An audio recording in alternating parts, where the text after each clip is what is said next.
नमस्कार दोस्तों, मैं हूं सूरज और मैं आज आपके बीच लेकर के आया हूं एग्ज़ाम पर्पस से जो इम्पोर्टेंट क्वेश्चन है उसका सेट वन। तो आप बने रहेंगे इस वीडियो में अंत तक, ताकि आपको सेट वन सेट टू इस तरह से लगातार क्वेश्चंस देते रहेंगे और आप उसका क्वेश्चन आंसर घर में दे करके प्रयास करके आप अपने एजुकेशन लेवल को बढ़ा सकते हैं। मैं साइंस के वीडियोस स्पेशली आपके लिए अपलोड करता रहता हूं, तो आप ज़रूर अंत तक बने रहेंगे और देखेंगे इस वीडियो को। तो पहला क्वेश्चन है आपका कि वास्तविक प्रतिबिंब क्या है। उसी प्रकार से दूसरा क्वेश्चन आपके स्क्रीन पर दिख रहा है कि इंद्रधनुष जो है, इंद्रधनुष में किस प्रकार का वर्णपट होता है, ये बताना है। एमीटर को विद्युत परिपथ में किस क्रम में या कहाँ पर जोड़ा जाता है, उसके बारे में आंसर बताना है।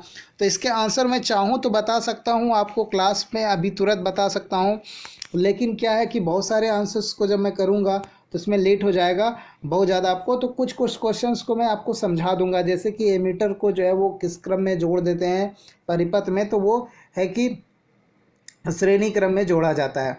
विद्युत हीटर जो होते हैं, विद्युत हीटर की तार जो है वो किसका बना होता है, कौन से मिश्र धातु का बना होता है, तो नाइक्रोम का बना होता है। दिष्ट धारा का स्रोत क्या है, बैटरी है, जिससे कि आप इससे दिष्ट धारा को प्राप्त कर सकते हैं और सोलर पैनल से भी दिष्ट धारा ही प्राप्त होता है।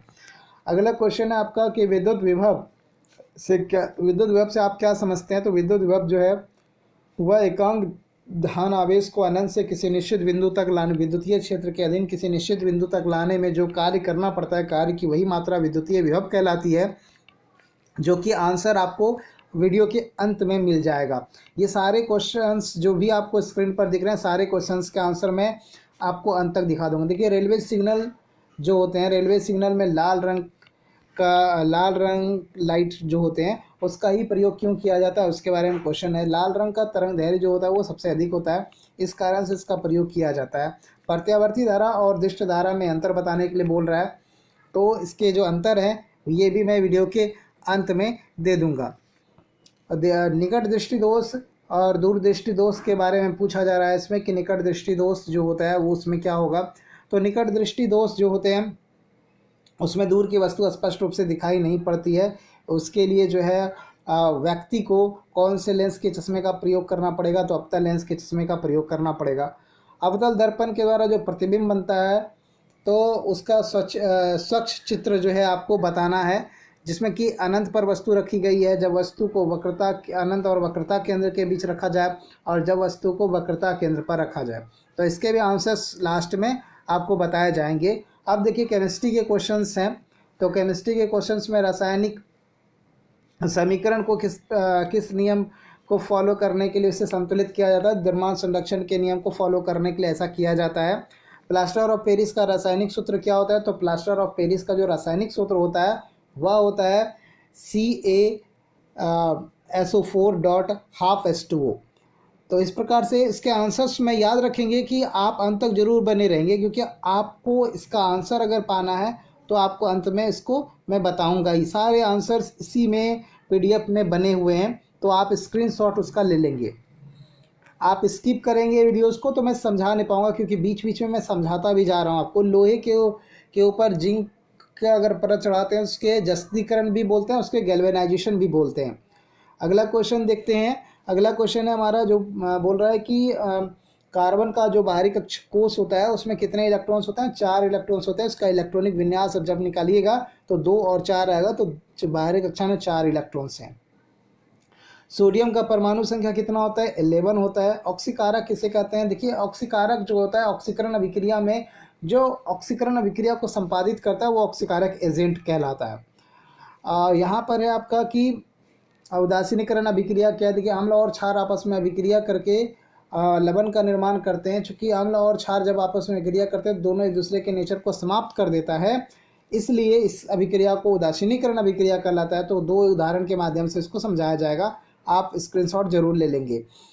मेंडलीफ का आवर्त सारणी जो है तैयार किया गया, तो उसके लिए मापदंड क्या था। उसके लिए मापदंड ये था कि मेंडलीफ ने जो आवर्त सारणी तैयार किया था उनके अनुसार द्रव्यमान संख्या के आवर्त फलन था। तो द्रव्यमान संख्या के ऊपर डिपेंड करता था कि तत्व का रासायनिक एवं भौतिक गुण जो है द्रव्यमान संख्या के ऊपर निर्भर करता है। अब है अगला कि रासायनिक समीकरण, जो संतुलित रासायनिक समीकरण है वो क्या है, और रासायनिक समीकरण को संतुलित करना क्यों आवश्यक है। देखिए क्यों आवश्यक है, वो तो द्रव्यमान संरक्षण के नियम को फॉलो करने के लिए आवश्यक है, लेकिन इसमें पूछा गया है रासायनिक, ये संतुलित रासायनिक समीकरण क्या है। तो संतुलित रासायनिक समीकरण में वो अभिकारक में जितने भी तत्व या यहाँ पर जितने भी तत्व होंगे उनके परमाणुओं की संख्या दोनों साइड में, यानी कि अभिकारक और आपका प्रतिफल जो रिजल्टेंट आएगा, प्रोडक्ट जो आएगा, उन दोनों का जो परमाणु संख्या है वो आपस में बराबर होना चाहिए। परमाणु संख्या नहीं, परमाणुओं की संख्या। अगला क्वेश्चन है आपका कि हाइड्रोकार्बन्स क्या है और संतृप्त हाइड्रोकार्बन और असंतृप्त हाइड्रोकार्बन्स के बीच में आप कौन सा बता। देखिए हाइड्रोकार्बन्स मूलतः, हाइड्रोकार्बन्स क्या होता है कि वैसे यौगिक जिसमें मूल रूप से हाइड्रोजन और कौन रहेगा, कार्बन रहेगा, तो वे हाइड्रोकार्बन्स यौगिक कहलाते हैं। और इसमें संतृप्त हाइड्रोकार्बन्स और संतृप्त हाइड्रोकार्बन्स के बीच बताया गया है। तो संतृप्त हाइड्रोकार्बन्स को एल्केन कहते हैं, जबकि असंतृप्त हाइड्रोकार्बन्स एल्कीन और एल्काइन होता है। किण्वन क्या है, रक्त में प्लेटलेट्स का क्या कार्य होता है, पारिस्थितिक तंत्र में दो घटकों के नाम बताने, हाइड्रोला के जनन की विधि बताने के लिए, फल पकने वाले हार्मोन्स का बताना है आपको नाम, ओजोन क्या होता है और इसे नष्ट करने से हमें क्या नुकसान होता है उसके बारे में, शोषण क्या है और इसकी प्रक्रिया को समझाने के लिए बोल रहा है, और दर्शाने के लिए किस प्रकार से इसका समीकरण होगा। ग्लूकोज के ऑक्सीकरण से विभिन्न जीवों में ऊर्जा प्राप्त करने के विभिन्न पथ को बतलाना है। आप स्क्रीनशॉट ले लें इन सभी प्रश्नों का। अगला क्वेश्चन है हमारा कि ये जो उत्तक होते हैं, उत्तक संवर्धन क्या होता है, उसका संक्षिप्त लेख लिखना है। इसके में लिंग क्रोमोसोम किसे कहते हैं और मनुष्य के लिंग निर्धारण की विधि का वर्णन करें। मतलब क्या स्त्री होगा या पुरुष होगा, बच्चे जो पैदा होंगे वो स्त्री होंगे या पुरुष होंगे, मेल होगा या फीमेल होगा, इसका लिंग निर्धारण किस प्रकार से होता है उसके बारे में। उसके अथवा अगर वो आंसर नहीं दे पाते हैं तो आप देंगे कि मनुष्य के आहार नाल का सचित्र वर्णन करें। तो मनुष्य का आहार नाल का सचित्र वर्णन आप करेंगे। अब देखते हैं सबसे जो इम्पॉर्टेंट पार्ट होता है, अभी ऑब्जेक्टिव क्वेश्चंस होते हैं, ऑब्जेक्टिव क्वेश्चंस पर पकड़ बनाइएगा। 40 ऑब्जेक्टिव क्वेश्चंस 40 नंबर्स के पूछे जाते हैं, तो उस पर ज़रूर पकड़ बनाएंगे। तो जहाँ पर देखिए कि पहला, और स्क्रीनशॉट लेते जाइए, हमें 4 या 3 क्वेश्चंस को मैं प्रयास करता हूँ आपके स्क्रीन पर दिखा सकूँ, आप स्क्रीनशॉट इसका लेते जाएंगे। इसका आंसर भी लास्ट में मैं बताऊँगा। सारे क्वेश्चंस को पढ़ पाना संभव नहीं है, क्योंकि वीडियो जब लंबा बन जाता है तो आपके लिए भी बोरिंग हो जाता है। तो यहाँ पर देखिए जैसे कि वोल्ट बराबर होता है यहाँ पर, जहाँ पर कि आपको कूलम और जूल भी और एम्पियर भी दे दिया गया है, तो उसमें आपको बताना है मात्रक। तो सारे के आंसर्स जो है आप स्क्रीनशॉट लेते जाइए और इसको मैं आपको आंसर बताते रहूँगा। देखिए यहाँ पर जैसे घरेलू परिपथ जो होता है उसमें विद्युत आपूर्ति कितना होना चाहिए, तो 220 वोल्ट होना चाहिए। आपका क्वेश्चन है लेंस में कितने फोकस होते हैं, तो लेंस में 2 फोकस होते हैं। तांबा और जिंक का जो मिश्र धातु होता है वो पीतल कहलाता है। तो इस प्रकार से अम्लीय विलयन का पीएच मान जो है वो बिंदु कितना होता है, तो अम्लीय विलयन जो होता है उसका पीएच मान 7 से कम होता है। एल्केन का सामान्य सूत्र क्या होता है, तो एल्केन का सामान्य सूत्र CnH2n+2 होता है। उसी प्रकार से एल्केन के बाद एल्कीन आता है जिसका CnH2n होता है, और एल्काइन का CnH2n-2 होता है। अब यहाँ पर बोल रहा है कि कौन सा शून्य वर्ग में आते हैं। शून्य वर्ग में निष्क्रिय गैस आते हैं, और इसमें से ढूंढ लेना है आपको निष्क्रिय गैस कौन है, तो हीलियम। C नंबर जो ऑप्शन है वो निष्क्रिय गैस है। कार्बन की संयोजकता कितनी है, मैंने आपको पहले ही बताया था। कार्बन का इलेक्ट्रॉनिक विन्यास जब बनाएंगे तो आपका 2 और 4 आएगा। बाहरी कक्षा में जितने इलेक्ट्रॉन्स होते हैं वही इसकी संयोजकता कहलाएगी, तो यहाँ पर इसकी संयोजकता 4 हो जाती है। आवर्त, किसी आवर्त में सबसे अधिक तत्व हैं, तो किस आवर्त में जो है सबसे अधिक तत्व हैं वो आपको बताने के लिए इसमें बोला जा रहा है। तो आपका आवर्त जो है 7th है, जिसमें कि सबसे अधिक तत्व पाए जाते हैं। तो इससे 6 आवर्त में और 7th आवर्त में सबसे अधिक तत्व पाए जाते हैं। तो यहाँ पर कौन सा आवर्त है, 6 आवर्त में सबसे अधिक तत्व पाए जाते हैं। यहाँ पर देखिए CHO जो है वो क्रियाशील समूह है। तो क्रियाशील समूह जो होते हैं जिससे कि रासायनिक गुण, किसी भी तत्व का रासायनिक गुण जो है उन्हीं पर डिपेंड करता है, वही क्रियाशील समूह कहलाता है। तो यहाँ पर जो ये जो क्रियाशील समूह है वो एल्डिहाइड का है। CHO जो है वो एल्डिहाइड का है। D नंबर ऑप्शन के साथ चला जाएगा। इसी तरह से बायोलॉजी के आपके पास जो है वो क्वेश्चंस हैं, ऑब्जेक्टिव क्वेश्चंस, इससे भी आप स्क्रीनशॉट लेते जाएं। और यहाँ पर देखिए बायो के क्वेश्चंस केमिस्ट्री के क्वेश्चंस हो जाने के बाद टोटल 20 ऑब्जेक्टिव क्वेश्चंस हैं यहाँ पर। अब आगे देखते हैं इसके आंसर्स। ग्रुप ए में जितने प्रश्न पूछे गए थे, ग्रुप ए और बी में बटा हुआ था, ग्रुप ए के क्वेश्चंस के आंसर यहाँ तक हैं। देखिए 10 नंबर क्वेश्चन जो पूछा गया था उसमें पूछा गया था कि स्वच्छ आलेख खींचना है। तो स्वच्छ आलेख खींचना अवतल दर्पण के द्वारा आप स्क्रीनशॉट जरूर लें यहाँ पर।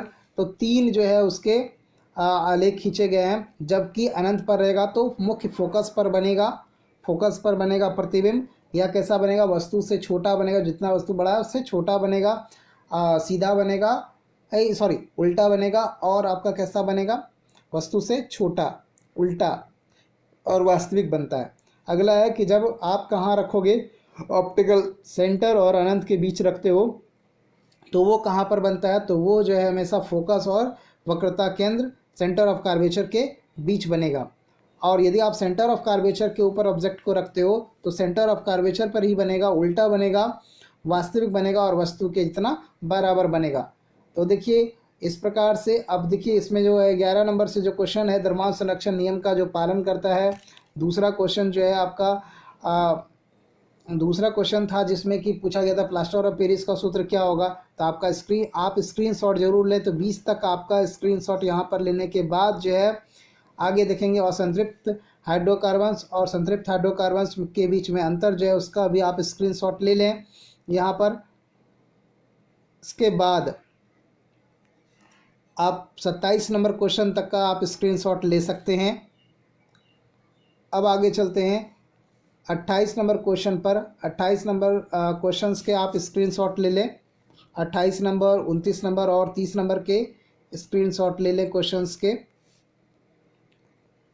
जो लिंग निर्धारण होता है वो क्रोमोसोम से होता है। 23 जो होता है 22 जोड़े रहते हैं और 2 जोड़े जो है स्त्री और पुरुष, यानी कि एक्स वाई रहता है मनुष्य में, और केवल एक्स जो है वो किस में रहते हैं, फीमेल में रहते हैं। तो एक्स वाई दोनों अगर मिलता है तो वो क्या होता है, मेल का जन्म होता है, और जब यदि एक्स एक्स मिलेंगे तो स्त्री का जन्म होगा। तो यहाँ पर उसका एक डायग्राम बना हुआ है, इस डायग्राम को भी आप देख लें, स्क्रीनशॉट जरूर लें।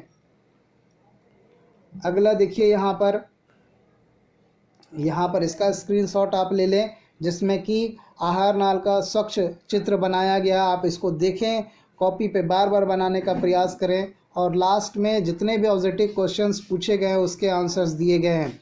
तो आज के इस वीडियो में इतना ही। अगर आपको ये वीडियो पसंद आया तो लाइक करें, हमारे चैनल पर नए हैं तो चैनल को सब्सक्राइब करेंगे, साथ में बेल आइकन को दबा दीजिएगा। तब तक के लिए जय हिंद, जय भारत।